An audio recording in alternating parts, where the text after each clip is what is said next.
अस्सलाम वालेकुम। मेरा नाम सुमैल लियाकत है और मैं अपने YouTube channel learn with dream के साथ आप लोगों की खिदमत में हाजिर हूँ।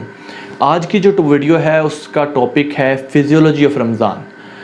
फिजियोलॉजी ऑफ रमज़ान फास्टिंग कि रमज़ान के रोज़ों की फिजियोलॉजी क्या है। बेसिकली वो रमज़ान में जब हम रोज़े रखते हैं तो वो कैसे हमारी बॉडी के ऊपर असरअंदाज होते हैं, या इनका जो तरीक़ाकार है रोज़े का, रोज़ा हमारी बॉडी पर क्या असर रखता है, इसकी हम फिजियोलॉजी थोड़ी सी देखते हैं। सब उससे पहले हम बात करते हैं अपने मील टाइम की। जो हमारा मील टाइम है बेसिकली रमज़ान के अलावा, उसके बारे में पहले बात करते हैं कि हम रमज़ान के अलावा जब हम खाना खा रहे होते हैं तो हम 6 बजे भी खाना खा रहे होते हैं, बाज़ औक़ात हम दोपहर का खाना भी खा रहे होते हैं और रात को 9-10 बजे हम फिर खा रहे होते हैं। हम तकरीबन दिन में 3 दफ़ा आम तौर पर जब जो है खाना खा रहे होते हैं। और इसी तरह हमारा जो सोने का टाइम होता है वो भी रमज़ान के अलावा जो है या दूसरे काम होते हैं वो भी हमारे ज़्यादा होते हैं। हमारा जो लाइफ साइकिल होता है वो एक अलहदा फ़ेज़ में होता है। लेकिन जब रमज़ान आता है तो हम सहरी कर रहे होते हैं सुबह 3 बजे, अफ्तारी कर रहे होते हैं तकरीबन शाम को 6 साढ़े 6 बजे, या मुख्तलिफ़ औक़ात होते हैं। तो इसी तरह जब हम रमज़ान के रोज़ों की बात करते हैं तो सिर्फ़ 2 टाइम का खाना, और वो भी इतने गैप के बाद, और फिर अफ्तारी के बाद तो फिर कहते हैं जी खाने का दिल ही नहीं कर रहा। और हमारा वैसे भी जो हमारा मील टाइम है और हमारी जो ये सारी डिस्टर्बेंस होती है आपके सोने के साइकिल में भी, फिर तरावियाँ पढ़नी होती हैं आपने, फिर आपके वो बॉडी की एक्सरसाइज हैं या दूसरी चीज़ें हैं, तो हमारा लाइफ टाइम जो है या वो जो लाइफ साइकिल है इसका, वो तब सारे का सारा चेंज हो जाता है। अब बात करते हैं इसके बारे में कि फ़िज़ियोलॉजी जो है रमज़ान की वो क्या है। पहले मैं आपको समझा दूं, आप जो आम रूटीन में खाते हैं, जब हम खाना खाते हैं तो तब हमारे जिस्म के साथ क्या हो रहा होता है। जब आम रूटीन में शायद यहाँ पर एक पिक्चर डिस्प्ले हो रही हो आपको, और वो आपको वहाँ पर आपको पता हो कि हमारी जिस्म में जो है लिवर, उसके बाद लिवर एक ऐसी जगह है, जिगर जिसको हम कहते हैं, जिगर के अंदर जो है ग्लूकोज़ स्टोर होता है ग्लाइकोजन की फॉर्म में, या जैसे भी है आपको जो है समझ आप ये लें कि जो जिगर है, जिगर के अंदर हमारे पास ग्लूकोज स्टोर होता है जो आपकी बॉडी की ज़रूरियात को पूरा करता है। अब बॉडी की ज़रूरत को पूरा करने से मुराद क्या है कि जब आप आम रूटीन में, जब भी हमें कभी एनर्जी चाहिए, हमें वो एनर्जी मिलेगी ग्लूकोज से, यानी कि शुगर से। जिसे मतलब आप जब डायबिटिक पेशेंट हैं तो आप थोड़ी सी डायबिटीज़ को, अपनी शुगर के जो आपका मर्ज़ है उसको थोड़ा साइड पर रख कर सोचें। आप देखें कि आपकी बॉडी को काम करने के लिए ग्लूकोज चाहिए, ठीक है। तो अब जो ग्लूकोज बॉडी के अंदर स्टोर है वो सबसे ज़्यादा जो हमारे पास मेन जो ये प्राइम जो जगह है वो हमारे पास होता है लिवर। लिवर के साथ हमारे पास दूसरी जो बॉडी के हैं वो हमारे पास हैं मसल्स, ठीक है। वो जो हमारे पास एडिपोसाइट्स जो टिश्यूज़ वगैरह हैं उनके जो अंदर जो है हमारे पास ग्लूकोज जो है वो स्टोर होता है। अब हमारे जब आम रूटीन में हम खाना खा रहे होते हैं तो हमारी बॉडी के अंदर ग्लूकोज लेवल बढ़ता है, और जब ग्लूकोज लेवल बढ़ता है तो बॉडी के अंदर जो है पेनक्रिएज, जो जिगर के साथ एक लबलबा है, वो क्या करता है कि वो इंसुलिन को रिलीज़ करता है बॉडी के अंदर। आपके जिस्म में इंसुलिन जो कुदरती बन रही है, जो हार्मोन है इंसुलिन एक, वो रिलीज़्ड होता है। जब वो खारिज होता है तो खारिज होकर इंसुलिन जो है वो ग्लूकोज़ के ऊपर एक्ट करती है, उसे ब्रेक डाउन करती है, कम करती है इंसुलिन उसके ग्लूकोज़ के लेवल को, और बॉडीज़ को या दूसरे को कहती है कि अपने जो ग्लूकोज़ है उसको ग्लाइकोजन की फॉर्म में जो है वो स्टोर कर लो अपनी बॉडी के अंदर, या ऐसे मैसेजेस जो है हमारी बॉडी को मिलते हैं आम रूटीन में जब हम हेल्दी होते हैं।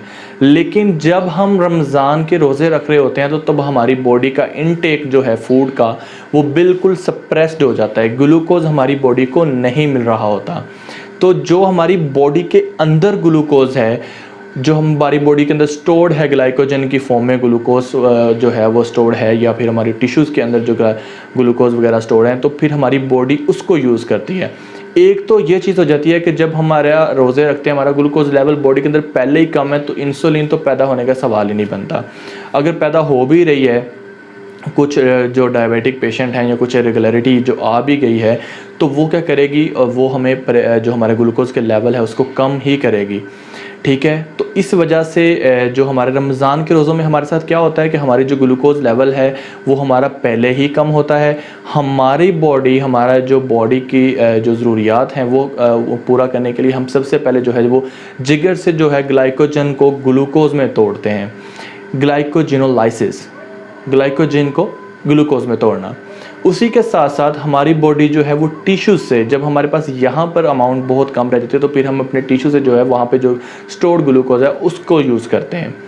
तो इन दो मेथड से, इन दो जगह से जो है हम ग्लूकोज को तोड़कर अपनी बॉडी की ज़रूरियात को पूरा करते हैं। बॉडी की ज़रूरियात को पूरा करने से मुराद हम अपने दिमाग, अपने मसल, अपने चलने फिरने, एरिथ्रोसाइट्स और हमारी दूसरी बॉडी के जो पैरामीटर्स हैं उनकी नीड ज़रूरियात को पूरा करने के लिए, उनको ज़िंदा रहने के लिए, उनको काम करने के लिए, जिस्म के मुख्तलिफ अज़ा की बेहतरीन और अच्छी फंक्शनिंग के लिए जो है हम ग्लूकोज़ को यूज़ करते हैं।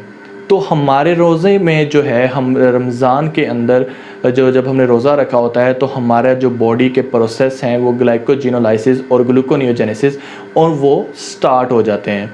वो स्टार्ट होते हैं तो ग्लाइकोजिनोलाइसिस से जो हमारे पास है वो हमारा ग्लूकोज हमें मिल रहा होता है। ग्लाइकोजन सुबह जो है ग्लूकोज की फॉर्मेशन भी हो रही होती है डिफरेंट साइकिल्स के थ्रू। इसी तरह जो हमारी बॉडी के अंदर, खून के अंदर जो चीज़ें पाई जाती हैं उनको हम कहते हैं ग्लूकागॉन और कैथेकोलामाइन। ये हमारी बॉडी के अंदर ज़्यादा मिकदार में पाए जाते हैं जब हम रमज़ान के रोज़े रखा होता है। जब हम रोज़ा रखा होता है हमने बेसिकली, तो हमारे जिस्म में ग्लूकागॉन और कैथेकोलामाइन की एक्सेस होती है। तो हमारे पास होता क्या है, हमारी बॉडी जो है इंसुलिन तो पैदा कर नहीं रही होती और ऊपर से ग्लूकोज लेवल पहले ही कम है। तो इससे हमारा क्या होता है, हम बहुत थके थका फील होता है और हमें जो है वो वीकनेस या फिर जो हमें रोज़ा, जिसे हम कहते हैं मुझे रोज़ा लग रहा है, मैं बहुत थक गया हूँ, मेरी तबीयत डाउन हो रही है, तो ये सारे इफ़ेक्ट्स आते हैं। तो अब हमने देख लिया कि रमज़ान के रोज़े में और या फिर हम जब हेल्दी खा होते हैं या फिर जब रोज़ा रखा होता है और जब रोज़ा नहीं रखा होता तो हमारी बॉडी की फंक्शनिंग क्या होती है। जब रोज़ा नहीं रखा होता तब ग्लूकोज और जो है वो लिवर और उसमें स्टोर हो रहा होता है। जब वो एक्सेस अमाउंट में होता है उसको स्टोर भी कर रहे होते हैं और इंसुलिन पैदा होकर उसको ब्रेक डाउन भी कर रही होती है, तोड़ भी रही है, ताकि वो ज़्यादा जो है वो उसकी, क्योंकि किसी भी चीज़ की ज़्यादती भी हार्मफुल है और कमी भी हार्मफुल है, तो उसको नॉर्मल रखने के लिए। तो जब हम रोज़ा में होते हैं तो हमारी बॉडी से ग्लूकोज को इस्तेमाल किया जा रहा होता है, क्योंकि हमें बाहर से तो ग्लूकोज मिल नहीं रहा होता, हम खाना तो खा नहीं रहे होते। हम जो खाली सहरी और जो अफ्तारी कर ली हमारे पास, उसके दरमियान में वो 11 से 20 घंटे जो हैं जो मुख्तलिफ ड्यूरेशन है, तो उसके दौरान जो भी हम काम करते तो हम अपने बॉडी से, लिवर से और जो हमारे जो टिश्यूज़ हैं उसमें स्टोर जो ग्लूकोज है उसको इस्तेमाल करते हैं। और इसी में फॉर्मेशन जो है ग्लाइकोजिनोलाइसिस, ग्लूकोनियोजेनेसिस के प्रोसेस जो हैं वो इंक्रीज़ हो जाते हैं। इसी के साथ ग्लूकागॉन और कैथेकोलामाइन की एक्सेस हो जाती है। तो ये बेसिकली फ़िज़ियोलॉजी है रमज़ान की। इसी के साथ जो है आप अब मुझे नेक्स्ट वीडियो में देखते हैं हम कि जो डायबिटीज़ है, ये डायबिटीज़ क्या है और इसकी टाइप्स वगैरह क्या हैं। Thank you so much. इस चैनल को सब्सक्राइब करें, वीडियोस को लाइक करें और अपने जो अज़ीज़ हैं उनके साथ शेयर करें ताकि वो भी जो है इसके बारे में बेसिक इन्फॉर्मेशन हासिल कर सकें। Thank you so much.